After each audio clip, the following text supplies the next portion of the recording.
En este video vamos a ver una introducción a lo que son las tablas en una base de datos SQL Server. Básicamente las tablas son espacios de memoria, los cuales contienen espacios de memoria aún más pequeños, los cuales son denominados normalmente campos o columnas dentro de una tabla.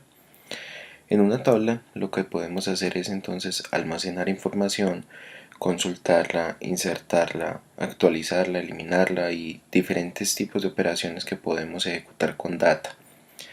Muy bien, básicamente lo que vamos a hacer en este ejemplo es una creación de una tabla muy sencilla. Obviamente vamos a utilizar unos tipos de datos muy genéricos, digamos que los más simples que hay en SQL Server, para hacer este ejemplo de creación de tabla. Lo primero que debemos hacer es entonces conectarnos a la instancia SQL que ya tengamos instalada en nuestra máquina. Nos ubicaremos entonces en una base de datos ya creada o restaurada previamente desde un backup. Vamos a dar clic en nueva consulta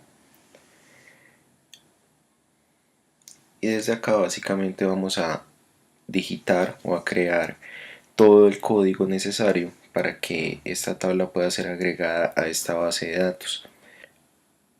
La creación de una tabla es muy sencilla, básicamente se compone de las siguientes instrucciones: create table, que estamos diciendo crear una tabla. ¿Con qué nombre? Vamos a crear una tabla llamada ejemplo, tbl ejemplo. Este tipo de abreviaturas es muy bueno mantenerlas, ya que nos permite conocer de qué tipo de objeto estamos hablando.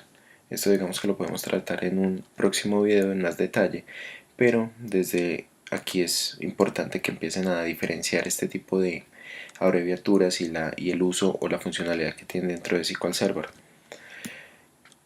En unos paréntesis vamos a especificar cada uno de los campos que vamos a utilizar en esta tabla. Empecemos con el primer campo, que voy a utilizarlo como si fuera un autonumérico, entonces va a ser un tipo entero. Le voy a especificar que va a ser autonumérico, indicando que es identity, tiene una columna, en este caso es una columna de identidad. Vamos a especificar su inicio o semilla, como es conocido.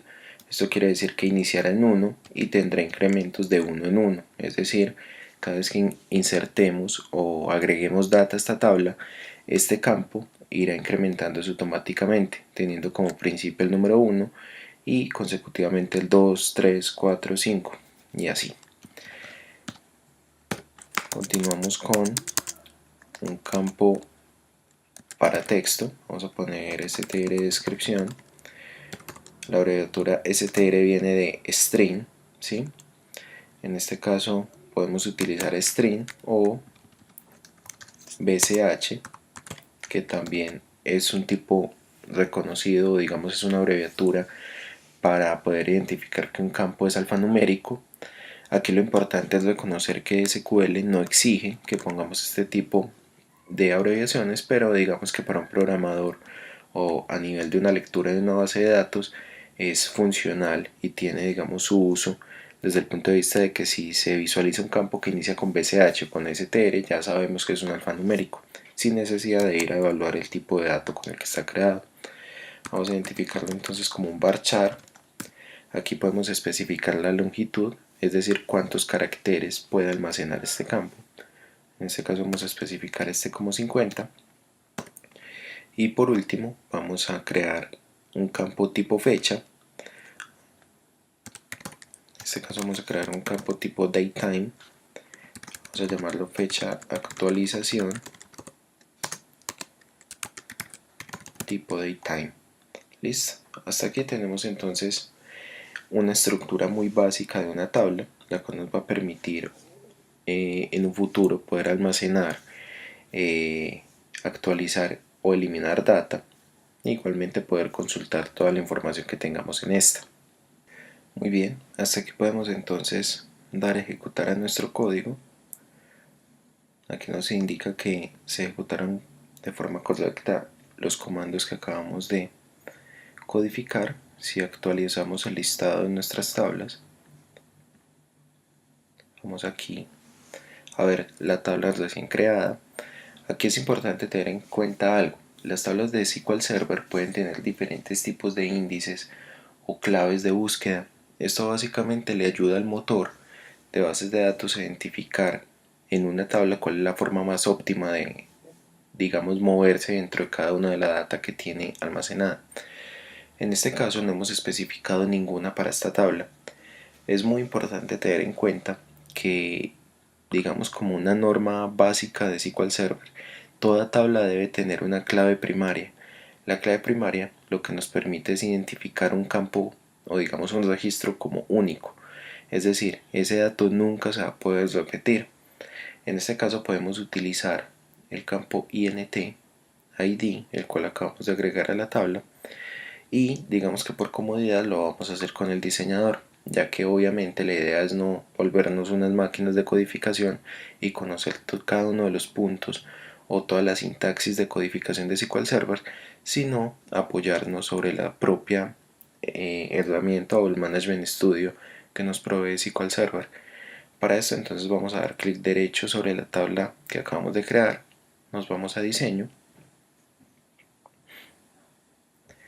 Desde acá tenemos entonces nuestras columnas, los tipos de datos, desde aquí también las podemos modificar, pero en este caso lo que vamos a hacer es especificar que esta columna va a ser la clave primaria.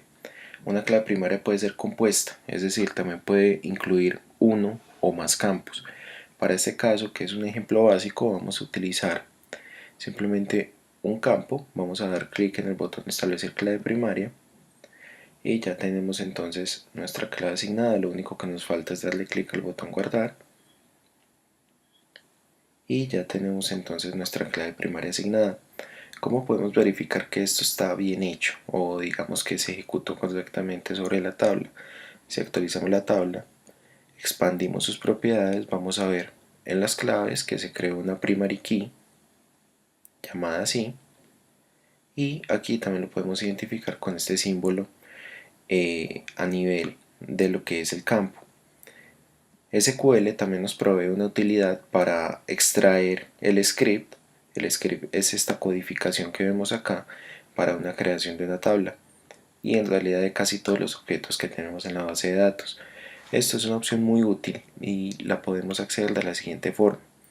Vamos a ver cómo cambia nuestro código de esto a lo que ya tenemos con una clave primaria.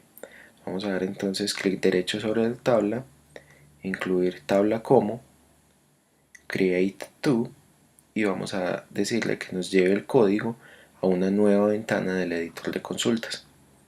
Y aquí lo tenemos. Si se fijan, cambia bastante el aspecto de nuestro script con relación a lo que teníamos anteriormente digitado. Si se fijan, básicamente hasta aquí sería el mismo script, pero aquí tenemos toda la inclusión del primary key. Por eso es muy importante y de gran utilidad el contar con las herramientas propias y digamos el administrador de diseño que nos permite acceder SQL Server por medio del Management Studio. Aquí finaliza entonces el video.